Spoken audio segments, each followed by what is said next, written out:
Hello, I am Jung Sang Min, an information and communication consultant. I hope that by sharing information and communication knowledge with you, we can have a happy time together, and you will find it beneficial. In this session, we will explore the history of mobile communication technology. You've probably heard of the beeper at least once. A beeper is a portable wireless communication device. The alert sound, known as the beeping sound, became synonymous with the device's name. The beeper was one of the most beloved mobile devices before the widespread adoption of cell phones. In our country, the wireless paging service started in 1983, and in the early days, beepers were used as a communication tool for businesses. Later, with the release of beepers that could display numbers and messages, the number of subscribers exploded, primarily among the general public. People sometimes communicated simply by using a sequence of numbers corresponding to frequently used strings or phrases. By 1997, it had become an essential item for modern people, surpassing 15 million subscribers. It was an era where it wasn't unusual to see long lines in front of payphones to check voicemail. As mobile phones became widespread in the 2000s, the number of people using pager services significantly decreased. Currently, in South Korea, the wireless paging service, provided by Seoul Telecommunications with the 015 number, is still in operation. The medical industry is still a field where pagers are actively used.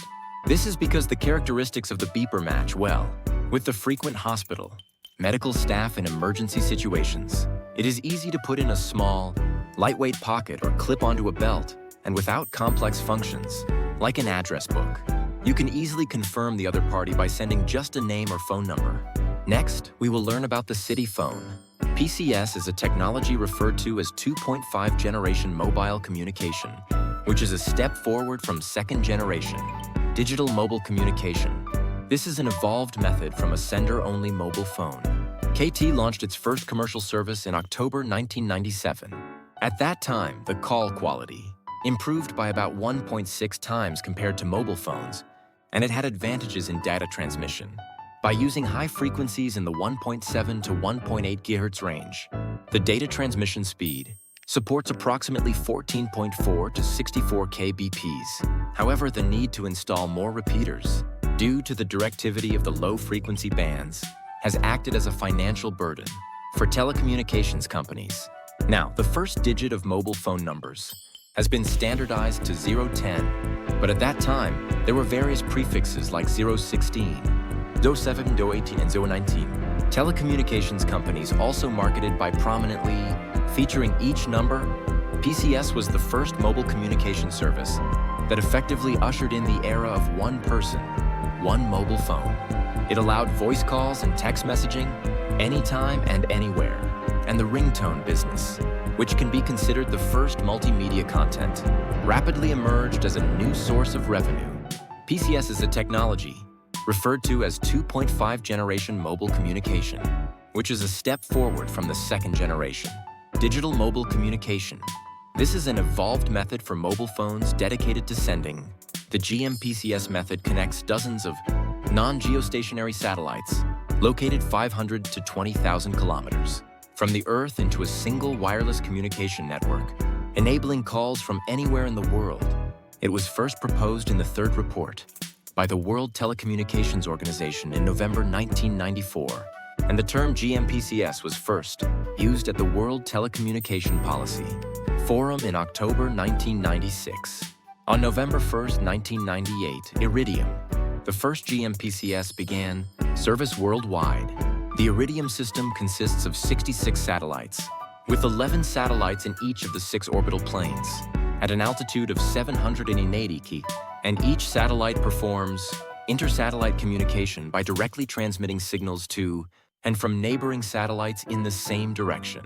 This allows for direct communication with the opposite side of the Earth, without going through ground lines, as the satellites orbit the Earth in about 2 hours. And since a satellite appears approximately every 10 minutes from the ground, if a satellite becomes unavailable during communication, it automatically hands off to the next satellite.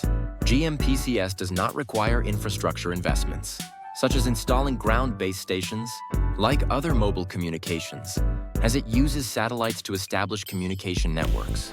It enables mobile communication of the same quality, even in developing countries with weak communication infrastructure, remote mountainous areas, and island regions. It can be used with a single device, regardless of regional or national distinctions.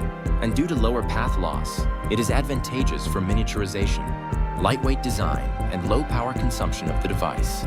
The downside is that you have to pay much higher usage fees compared to existing mobile phone services. Some products support dual mode, allowing use as a cellular phone or PCS in areas where terrestrial networks are available and automatically switching to GMPCS in other areas.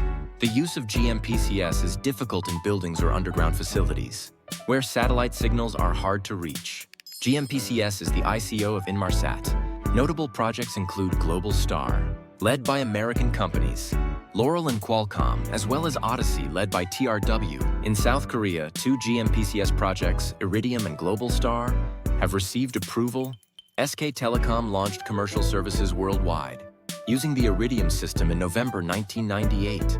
Let's learn about CDMA. CDMA is based on the principle that both parties communicate, using a single frequency in wireless communication. However, frequencies are ultimately a limited resource. It is impossible to assign individual frequencies to accommodate the hundreds of thousands of people who want to communicate via mobile phones. Code division multiple access technology converts analog voice into digital signals and then adds random numbers to transform them into multiple digital codes for communication. It operates on the same principle as allowing multiple people to communicate on the same frequency while speaking different languages. In particular, CDMA minimize the call, shadow areas that can occur during movement between base stations through handoff technology, unlike other multiple access technologies that disconnect the existing connection. To connect to a new base station, CDMA first connects to the new base station and then disconnects from the existing base station. This is why call quality is bound to be excellent. It consumes less power, which extends the battery life, and adjacent base stations can use the same frequency, making frequency usage efficient. CDMA was first commercialized in our country in 1996. This allowed our country, which was considered a peripheral area of mobile communication, to leap to a mobile advanced nation in an instant.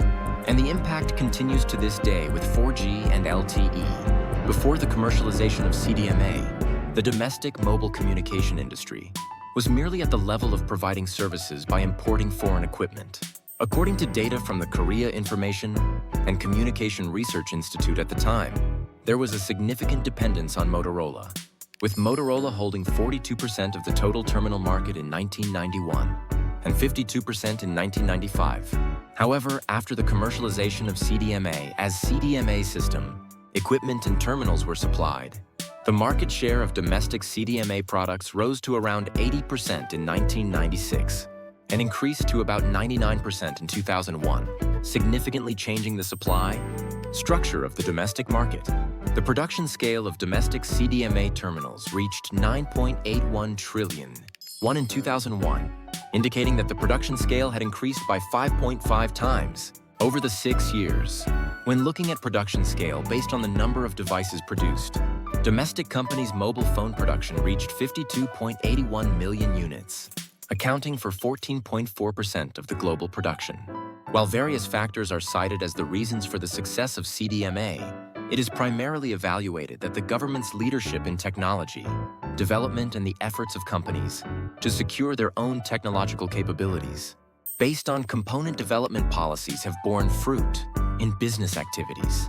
Policies such as device subsidy policies, competition policies, and export support policies have created synergy effects, and the efforts of companies in product innovation, marketing, and overseas expansion have further strengthened these efforts.